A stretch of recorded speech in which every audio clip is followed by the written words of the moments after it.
বাড়িতে এসে ফ্যানের জ্বালা আর ভালো লাগে না। অফিস থেকে আসা মাত্রই দেখি বাড়িতে ফ্যান ঘুরতেছে না, ফ্যানের অবস্থা খুবই খারাপ। ফ্যান এরকম ঘুরতে দেখি শব্দ করতেছে, ঘ্যার ঘ্যার ঘ্যার ঘ্যার একটা আওয়াজ হচ্ছে, তার মানে বিয়ারিং এর সমস্যা আছে বা বিয়ারিং এর ক্ষয় হতে পারে বা বিয়ারিং চেঞ্জ করা লাগতে পারে। তারপর দেখতেছি ফ্যান ঘুরতেছে না, এই গরমের দিনে তো আর সহ্য করা যায় না, এই জন্য কাজ সব বাদ দিয়ে এখন ফ্যান ঠিক করতে হবে আমার। তো ফ্যানের যত সমস্যা আছে সব কিছু নিয়ে, আর যত ফ্যানের যত ছোটখাটো যত টেকনিক আছে সব কিছু নিয়ে আজকের ভিডিওটি বানাবো। যেমন অনেকে দেখেন যে ক্যাপাসিটরের কারণে ফ্যান নাকি উল্টা ঘুরে, মানে ক্যাপাসিটরে উল্টা পাল্টা লাগাইলে নাকি উল্টা ঘুরে, আবার ক্যাপাসিটর লাগাতে পারে না, আবার হচ্ছে আপনার যে বিয়ারিং চেঞ্জ করতে পারে না, নিজে বাসায় বিয়ারিং চেঞ্জ করবে, সমস্যা কি? তো এগুলো বিষয় নিয়ে আজকে আমি ভিডিওটি বানাচ্ছি, এবং আমার পাশাপাশি আমার বাড়ির ফ্যানটিও তৈরি হয়ে যাচ্ছে, আর আপনারাও এরকম করে বাসায় ফ্যান সার্ভিসিং করতে পারবেন। এই বিষয় নিয়ে আজকের এই ভিডিওতে আমি আলোচনা করব। তো চলুন ভিডিওটি শুরু করা যাক। তার মানে আমার প্রথমে বিয়ারিং সমস্যা, আমার ফ্যানে শব্দ হচ্ছে, আর হচ্ছে আমার ফ্যানটি ধীরে ঘুরতেছে, এই জন্য আমি ক্যাপাসিটর চেঞ্জ করব।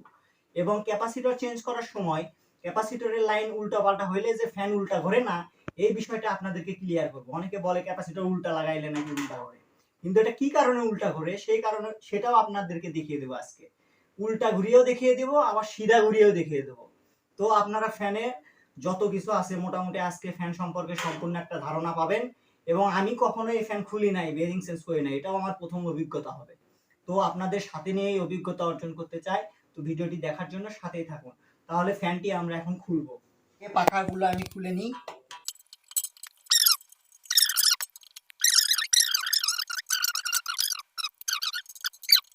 না, আমার চ্যানেলে কোনো ফেক ভিডিও থাকে না, আমি যেটা হয় সেটা দেখাই, উপকার হলে মানুষের হবে, করবে, কিন্তু ফেক ভিডিও দিয়ে আপনি ঘরে আগুন লাগাই দেবেন এরকম ভিডিও আমার চ্যানেলে পাবেন না। অর্থাৎ চ্যানেল যদি ভালো লেগে থাকে অবশ্যই আমার ভিডিওর সাথে থাকবেন, সাবস্ক্রাইব করবেন। আর আমার চ্যানেলে এসব ভিডিও করা এখন আসলে আমার এগুলো মজার বিষয় লাগে, আমার ভালো লাগে এবং শিখাতে ভালো লাগে, শিখতে ভালো লাগে।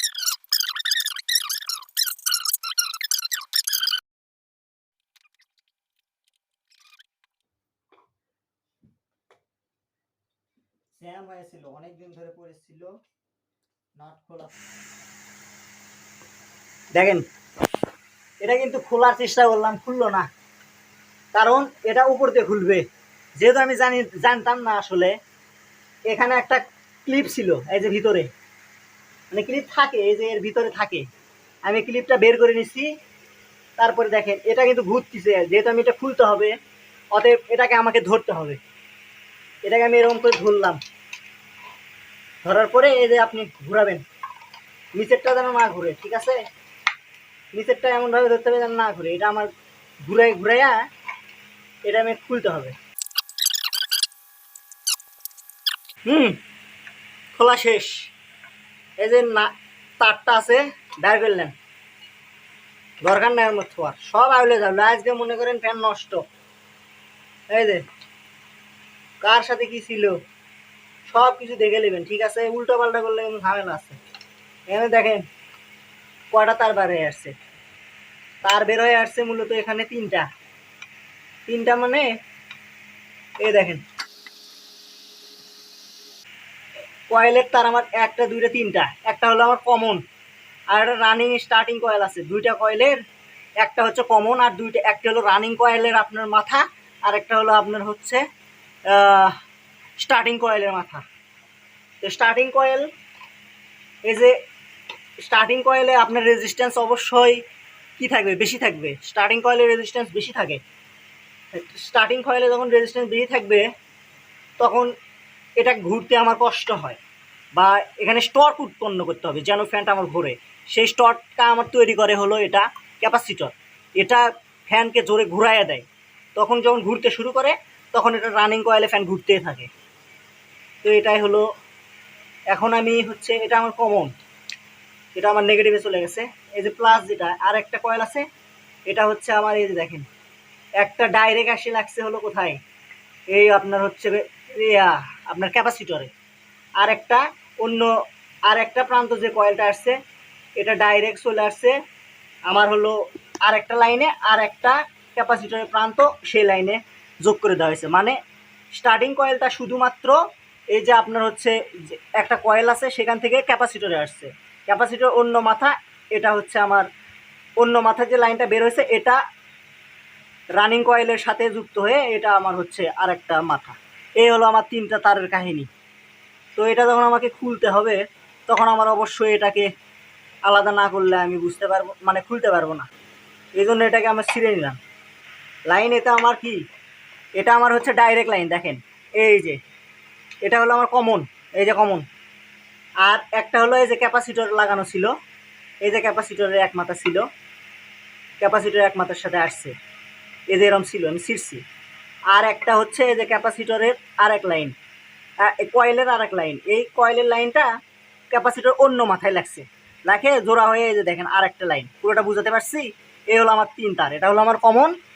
আর এটা হচ্ছে আমার আর একটা কয়েলের মাথা আসছে, এই যে ফেস, এটা হচ্ছে আমার লাগছে হলো একটা ক্যাপাসিটরের লাইনে লাগায়, ওটা আমার পার হয়ে আসছে। আর একটা ক্যাপাসিটরের মাথা শুধুমাত্র একটার সাথে লাগবে। এই হলো আমার কানেকশন।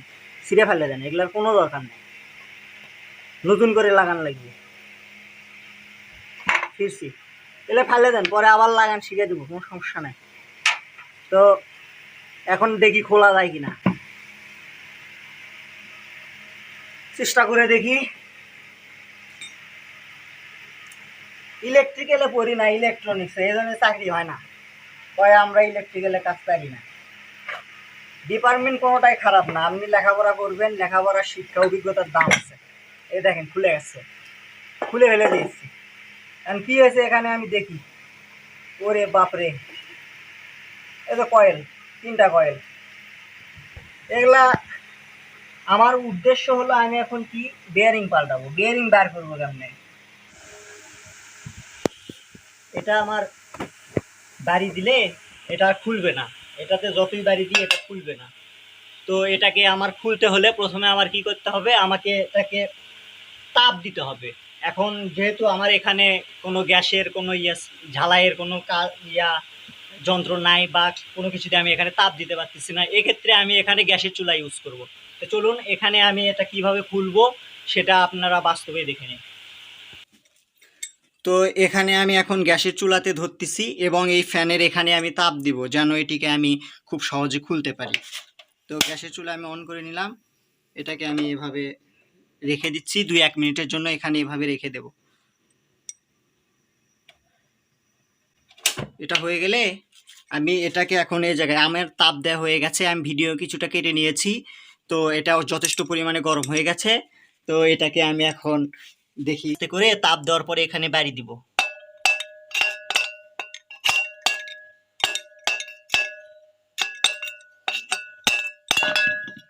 এই দেখুন এটি আমার খুব গরম হয়েছে, এটা আপনি হাত দিবেন না, এটা কিন্তু খুব গরম হয়েছে। গরম দেওয়ার পরে এটা খুব সহজে দেখুন খুলে গেছে। তো আপনারা এভাবে খুলতে পারেন গ্যাসের চুলা ব্যবহার করে। তবে এক্ষেত্রে একটা ভিডিও এখানে না দেখা, এখানে আপনাদের না বললে নয়, এখানে বেয়ারিংটা আমার বিয়ারিং পুলার অবশ্যই লাগবে খোলার জন্য। তো আমি বিয়ারিং পোলার দিয়ে বিয়ারিংটি খোলার চেষ্টা করছি।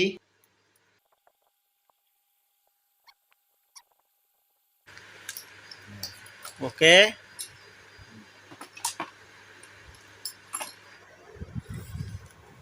আমার হচ্ছে যেটা খুলছিলাম সেই ফ্যানের হচ্ছে এটা কয়েল। এখন এই কয়েলে আপনারা এখানে 3টা ফেজ দেখতে পাবেন। 3টা ফেজের মধ্যে এখন আপনাকে নির্ণয় করতে হবে যে কোনটা কমন আর কোনটা হচ্ছে আপনার হলো স্টার্টিং কয়েল, কোনটা রানিং কয়েল। এই জন্য আমাকে রেজিস্ট্যান্স দেখে আমাকে মাপতে, মানে বুঝতে হবে যে কোনটা স্টার্টিং কোনটা রানিং। এখানে আমি রেজিস্ট্যান্স মুডে আপনার সিলেক্ট করে নিলাম। এখন দেখেন এই 3টা তারের যে কোনো একটাতে আমি ধরলাম, লালটা ধরলাম, ধরার পরে এখন এটাতে আমি রেজিস্ট্যান্স মাপতেছি, 2টা তার ধরলাম, আমার রেজিস্ট্যান্স আসতেছে হচ্ছে 124-26 আর কি এরকম বাড়তিছে। আর এটা, আর আমি এই 2টাতে ধরলাম, দেখেন আমার হচ্ছে 222 ওহম দেখাচ্ছে। এখন আমি প্রথমে দেখলাম এই 2টা, তারপর দেখলাম এই 2টা, এখন দেখবো আমি এই 2টা কত দেখায়। এই দুটাতে দেখেন ধরলে আমার দেখাচ্ছে হাই রেজিস্ট্যান্স, মানে 256 বাড়তিছে, মনে করেন 300 কিলো ওহম পর্যন্ত দেখায়। তার মানে এই দুইটা আমার হাই রেজিস্ট্যান্স। এই দুইটা রেজিস্ট্যান্স বাদ দিয়ে এখন যে তৃতীয়টি তার থাকলো, মানে হাই রেজিস্ট্যান্স দুইটা বাদ দিয়ে যেটা আলাদা থাকবে এটা হচ্ছে আমার কমন।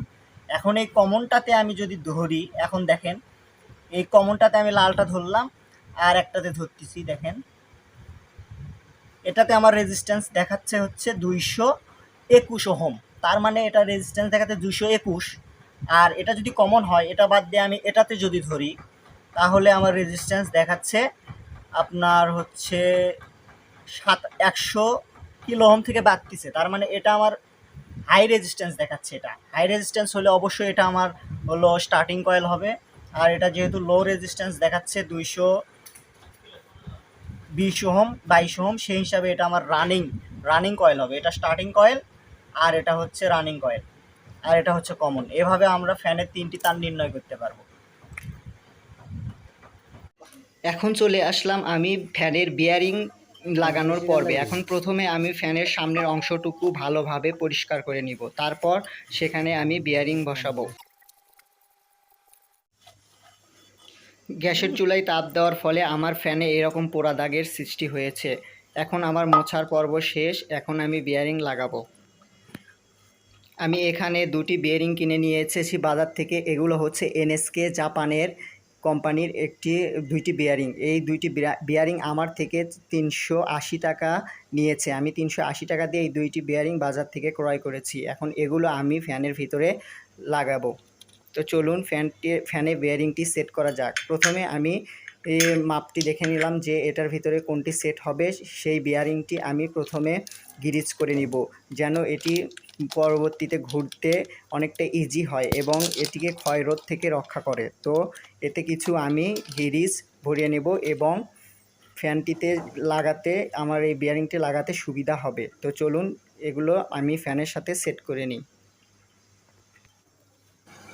ফ্যানটিকে হালকাভাবে ঘুরিয়ে ঘুরিয়ে এরকম হাতুড়ি দিয়ে ধীরে ধীরে দাড়ি দিয়ে এই বিয়ারিংটাকে বসাতে হবে। আপনারা ধীরে ধীরে এই বিয়ারিংটা বসায় নেবেন যেন ফ্যানে সামনের অংশটুকু ফেটে না যায়।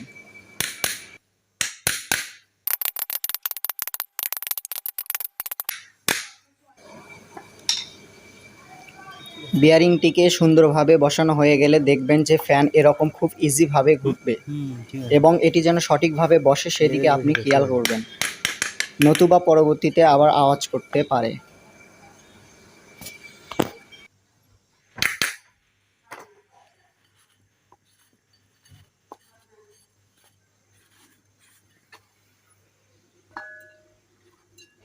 ফ্যানের এক পাশে বিয়ারিং লাগানো শেষ, এখন আমি অন্য পাশে বিয়ারিং লাগিয়ে নেব।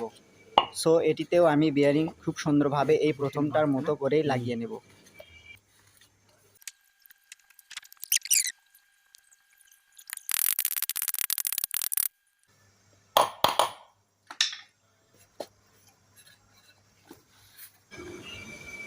এখন ফ্যানের ভিতরে যে স্টেটরটা আছে, যেটা আমাদের রোটরকে ঘোরাতে সাহায্য করে, সেটিকে আমি ফ্যানের ভিতর সুন্দরভাবে বসিয়ে নিব, বা সেটিকে আমি প্রথমে পরিষ্কার করে নিব, তারপরে এটিকে আবার ফ্যানের ভিতর সুন্দরভাবে বসিয়ে দিব। এখন রোটরটিকে এই কয়েলের অংশটুকু ফ্যানের ভিতর যে বেয়ারিং আছে এই অংশটিতে বসানোর জন্য সুন্দরভাবে এটিকে গ্রিস করে নিব। তারপরে এটিকে আবার ওই বেয়ারিংয়ের ভিতরে বসিয়ে দেব যেন এটি ক্ষয়রোধ থেকে ক্ষয় হওয়া থেকে রক্ষা পায়। এজন্য এটিকে আমরা গ্রিস করে নিয়ে ফ্যানের ভিতর সুন্দরভাবে ওই বেয়ারিংয়ের অংশটুকুতে এটিকে বসিয়ে দেব। বসানো হয়ে গেলে এর যে স্টেটর অংশটুকু আছে সেটিকে আমি তারের ভিতর সুন্দরভাবে পার করে নিয়ে এভাবে এর ধার দিয়ে খুব সুন্দর করে এটিকে আবার বসিয়ে দিব। এটিকে সুন্দর করে সমানভাবে এই রোটরের মাঝখানে রোটরটির চারপাশে বসিয়ে দিতে হবে যেন এটি রোটরটিকে খুব সুন্দরভাবে ঘোরাতে পারে। এটি বসানো সমস্যা হলে ফ্যান ঘুরবে না বা সমস্যা হবে, তাই এটি সুন্দরভাবে ফ্যানের চারপাশে হালকা করে বাড়ি দিয়ে এটিকে বসিয়ে নিতে হবে। বসানো হয়ে গেলে দেখবেন এটি খুব ইজিভাবে ফ্যানের ভিতরে ঘুরছে, তখন বুঝবেন যে এটি খুব সুন্দরভাবে ফ্যানের ভিতর বসেছে। এখন ওপরের যে অংশটুকু আছে তা ফ্যানের ওপরে বসিয়ে দিব, তারপরে ফ্যানটিকে আমি লাগিয়ে নিব। তাহলে আমার এই ফ্যানের কাজটুকু, কয়েলের অংশটুকু বা বেরিং পরিবর্তনের কাজটুকু শেষ হয়ে যাবে। ফিক্স হয়ে গেল আমাদের হচ্ছে ফ্যানটা। এখন মোটামুটি ক্যাপাসিটর কানেকশন দিলেই ফ্যানটা ঘোরা শুরু করবে।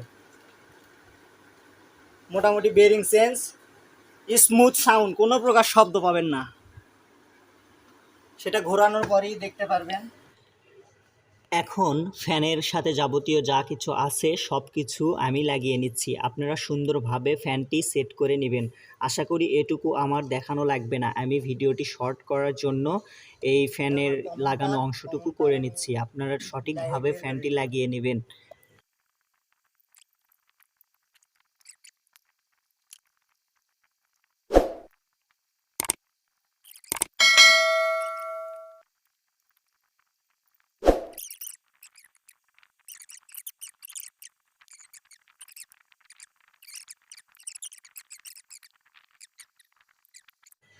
লাগানোর পরে আমি ফ্যানটি সিরিজে কানেকশন দিয়েছি। ফ্যান দেখেন, ফ্যান কিন্তু আমার উল্টা ঘুরতেছে, এই যে দেখেন। আপনি রানিং কয়েল, স্টার্টিং কয়েল যখন উল্টা পাল্টা করে ক্যাপাসিটরের সাথে লাইন দেবেন, তখন আপনার হচ্ছে হবে, আপনার ফ্যান উল্টা করবে। কিন্তু ক্যাপাসিটরের লাইনের জন্য কখনো ফ্যান উল্টা পাল্টা করে না। তো এখন দেখেন আমি লাইন আপনার শুধু ইয়ারটা চেঞ্জ করে দিব, কয়েলটা চেঞ্জ করে দিব, কয়েলের লাইন যেটা আছে সেটা চেঞ্জ করে দিব। আমার হচ্ছে এই কয়েলের লাইনটা এটা এ পাশে দিতে হবে, এই কয়েলের তারটা উল্টা পাল্টা হয়েছে আমার। কিন্তু ক্যাপাসিটরের লাইন এটা যদি এটাতে লাগাই, এটা যদি এটাতে লাগাই, ফ্যান আবার কিন্তু ওই উল্টাই ঘুরবে। কিন্তু সেক্ষেত্রে আপনাকে এই কয়েল চেঞ্জ করতে হবে। এটা আমার স্টার্টিং যেহেতু দেয়া আছে, এখন আমার স্টার্টিং এটা দিতে হবে, এটা আমার কয়েল, এটা চেঞ্জ করতে হবে, এটা আমার এখন এখানে লাগাতে হবে। যেটা যেভাবে ছিল ঠিক সেভাবেই থাকবে, শুধু কয়েলের তারটা ঘুরাইয়ে দিবেন, তাহলেই ফ্যান আবার ঠিক হয়ে যাবে, ক্লকওয়াইজ ঘুরতে থাকবে। এটা আমি কয়েল চেঞ্জ করে দিলাম, কয়েলের লাইন। এটা কিন্তু ক্যাপাসিটরের লাইন চেঞ্জ করলে হবে না, ঠিক আছে? ক্যাপাসিটর উল্টাপাল্টার সাথে কোনো ফ্যানের উল্টাপাল্টা করার কানেকশন নাই।